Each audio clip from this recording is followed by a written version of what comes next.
sisters. Melancholia. Yes, you do have touches of it too. I do. And did your sojourn in India and all of that do anything to help you on that? Yeah, it kind of, it helped me deal with it, really. How? Well, I just kind of asked myself, you know, normally depression is accompanied by a stream of thought. And I just kind of asked myself, like, is this a fact? This thought that I'm having that's depressing me, is it a fact?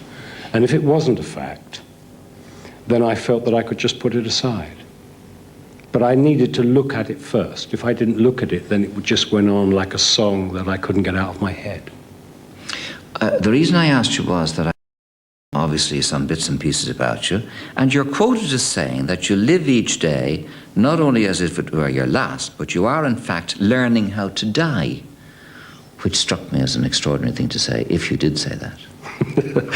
Yeah, I did say that. I often say these things to reporters, you know. I think, yeah. But what I meant was that I think that it's, as we don't know when we're going to go, you know, as we don't know when our time is up, that I found it kind of practical to live my life as though it were my last day. Yes, that's fair enough. So it's something that I keep in mind. And I feel that as regards learning how to die, I think that I have a feeling that you know, we are not just this body. I think that, like, when we're in this body, we identify with the body and we feel that we're a separate entity. I think that it seems to me, a good chance that when we lose the body, we become something else, you know. Is this into reincarnation now or something? Not really into reincarnation, but I think that there's a kind of a consciousness. There's a sense that we are. Like when we wake up in the morning, it's different from being asleep. When we wake up, we know we are, you know, we exist. And I feel that kind of field of consciousness is not separate. I think that consciousness in me and that consciousness in you is not separate. Okay, because you've everything to live for, you now know more than your old pal Michael Caine. You've been described as a natural writer, and you're certainly turning them out. Is it going to be writing now for you from here on? Well, I don't know. The thing is about the difference between the acting and the writing is that with the acting, I feel that I have, you know, almost 30 years of craft, really. So if it's not coming to me, if I'm not particularly inspired, then I have the craft to fall back on, and I can deliver. I don't really have that kind of craft with the writing, so I'm still very much subject to whether it's striking me or not. So I mean, it has struck me, and I've written books, and I feel a sense of well-being when I'm writing, when it's going well. You actually enjoy the act? I enjoy all parts of the writing, you know. I enjoy, it's a way of being alone without being lonely. Mm-hmm. It's a way of collected with yourself. Mm-hmm. And I enjoy it, but it's not something that I feel I own. I would be lying if I said to you, oh, tomorrow I'm going to start another book, or I'm going to construct a bestseller, you know, like some writers say. The 10 years that you opted out of, and you had the roller, and you're doing extraordinarily well, and you're very much in demand and all of that, the 10 years, was that a waste, Terence, or was it very constructive for you? The success? The 10 years, no, the 10 years that you took out. Oh, the 10 years that I took out. That you went away. Yeah, no, absolutely.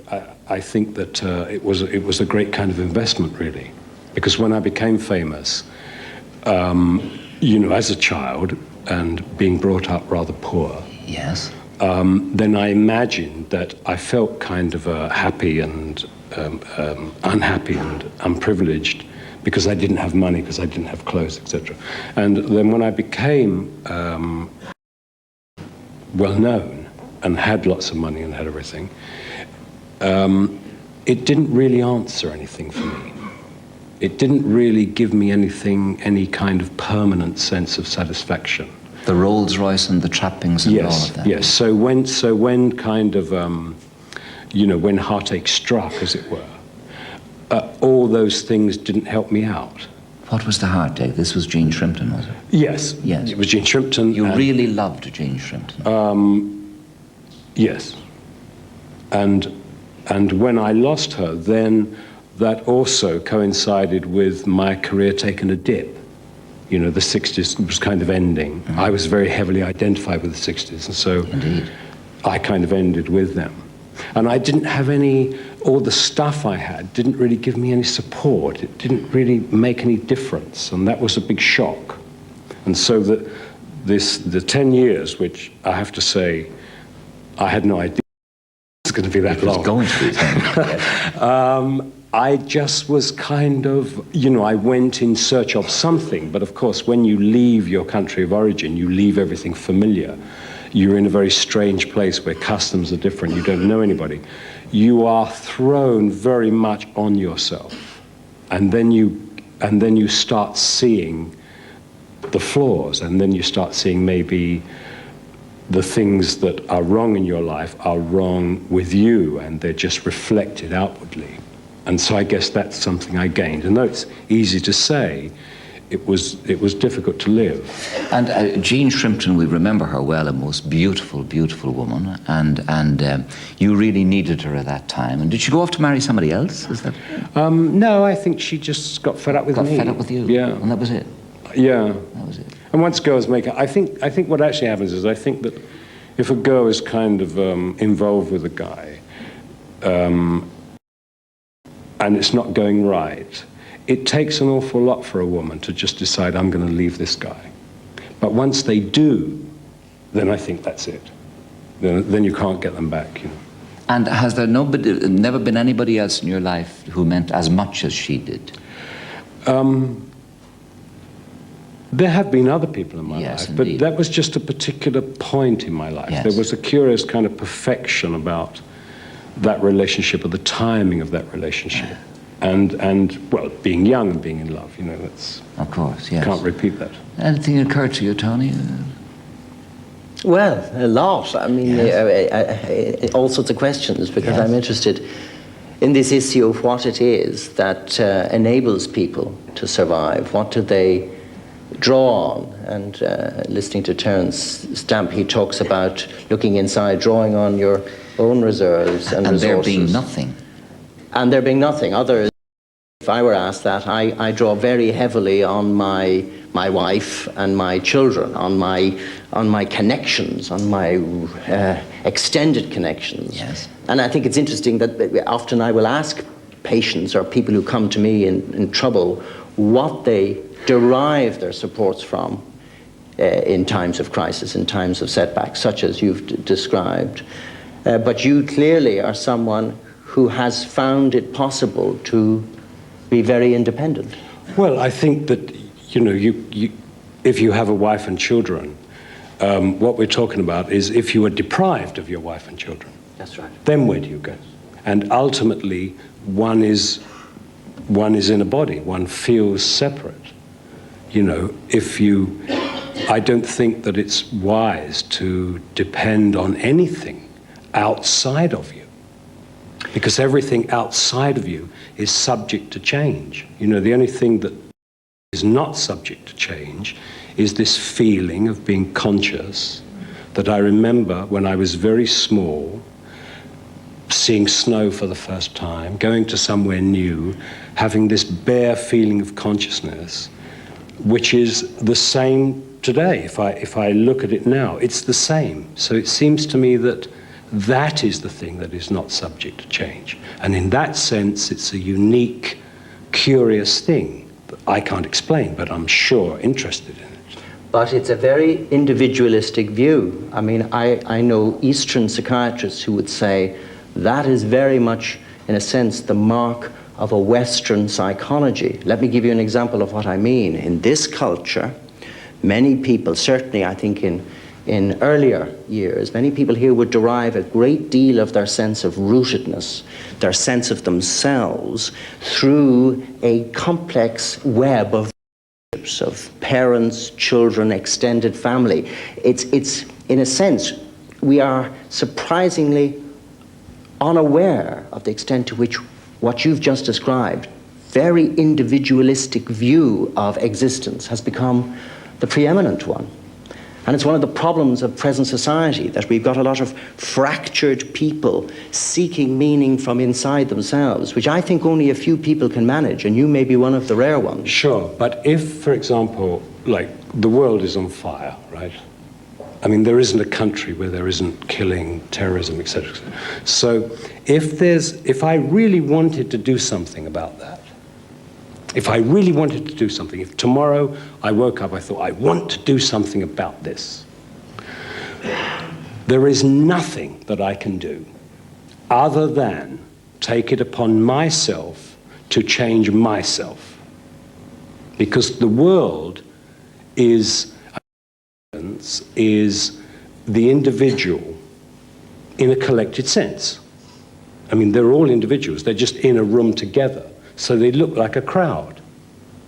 So the world is me and you and Gay in a collected sense, right? It's not anything other than that.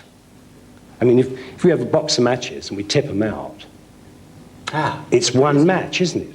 But you put a lot of them together, it's a box of matches. So if an individual takes it upon himself or herself to change themselves, in other words, to take themselves to task if they feel jealousy, anger, resentment, then if they can manage to bring about some fundamental transmutation within themselves, the world is different in the sense that a green tree with one yellow leaf on is different from a green tree. Only in their perception, surely. Own perception. No, in fact. In fact. Because if there's a tree and it's green and one leaf turns yellow, the tree is not the same, is it? True. But that's only one side of a complex equation, and I'm not disputing it. What I'm saying is, we're not only matches in a box. Because while you see here an audience made up of, I don't know, 50, 60, 100 people, within that 100 people, some have relationships with each other, some quite close, some distant, some don't know each other at all. That what distinguishes human beings from matches, amongst other things, is that their identity is determined both in terms of their own immediate conscious understanding of themselves and their relationships with other people. And let me just take your last point. When I look at the dreadful, you say the world is a fire and there's nothing I can do about it. That is what is currently depressing a lot of people. But of course, on this show and on radio and television, or indeed Britain or Europe, you also hear the extent to which people faced with that enormity nonetheless derive a considerable amount of identity from doing a little. From doing a little. If you say to me, solve Bosnia or shoot yourself, then I'm afraid it's self-immolation. Right. But if you say, look, I don't know what this audience is made up of, but I know that each of them in their own way, I suspect, is struggling to identify themselves first in terms of their own worth, which in turn is reflected by what they are contributing as parents, mothers, spouses, doctors, lawyers, TV producers. It doesn't really much matter as long as within a society, within that box of matches, people have the ability, or within that tree, the leaf on the tree is both an individual leaf,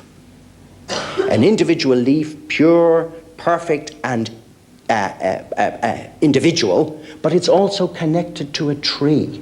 Sure. It's connected to a tree to the extent to which, in addition to being a leaf, you are connected to a tree. Well, I mean, at the level of consciousness, we are inseparable. You know, I think that. You mean now you're telling me all the matches in the boxes are intimately linked with each other? Yeah, of course. But it's like, it's like that story that as a man and woman get married, and he says, look, you know, I want you to understand this. I want you to know what you're getting into. When you're married, you take care of the small problems and I'll take care of the big problems. And she says, well, what's that? And he says, well, the little problems are like, the rent, the cooking, the school fees. And she says, what are the big problems? And he says, well, you know, Vietnam and Yugoslavia. I take care of those. Yeah, I mean, you know, you can do something about you, you know. Yes. And I think that if you're taking that on board, if you're saying maybe there's something wrong with me, and it's kind of not different with the world,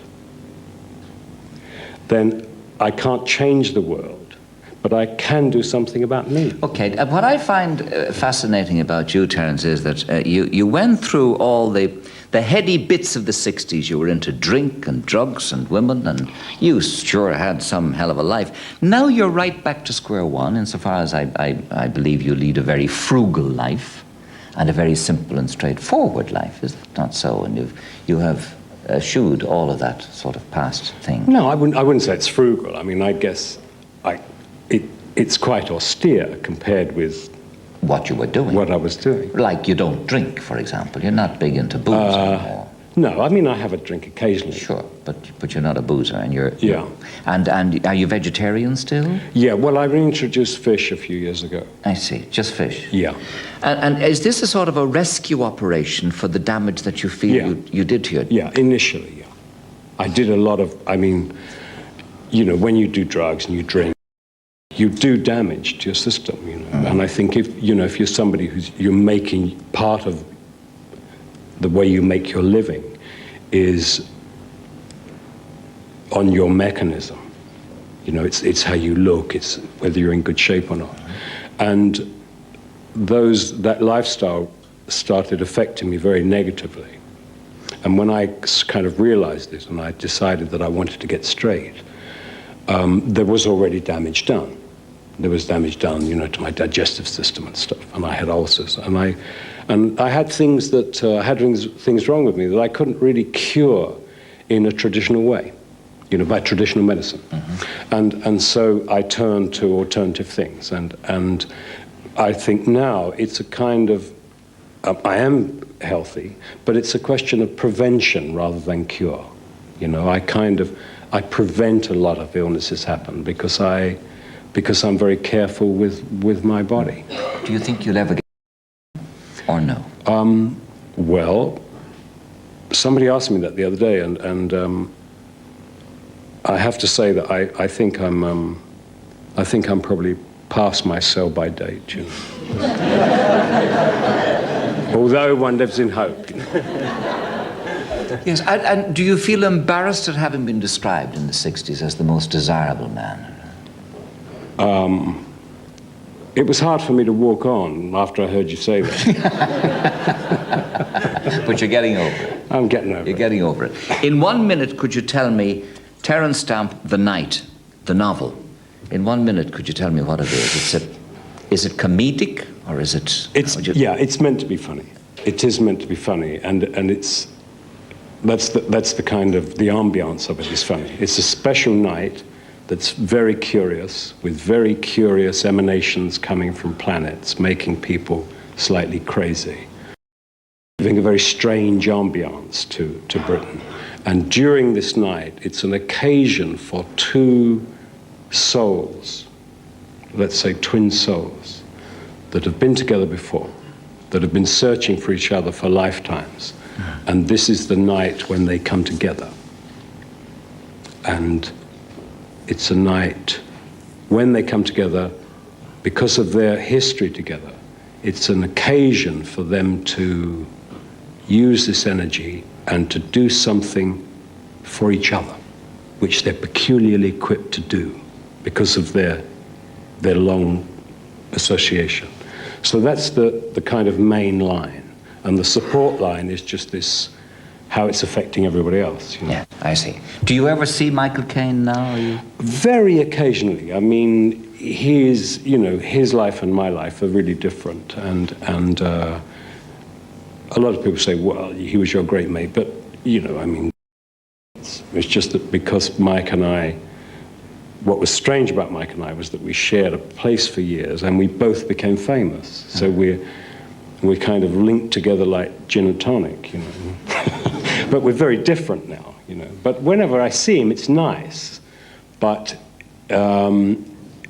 whenever I see him, it's only like jokes and superficial. Yeah, there would be too much to talk about. Quite, I see. All right. You're a nice man, Terence Stamp. Thank you very much indeed for coming in to see us.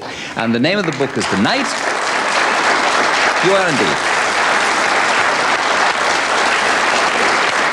And Anthony Clare, it's always a pleasure to have you with us on any programme, no matter what. Well done, well done. That's all we have for you then. Good night until next week. God bless you.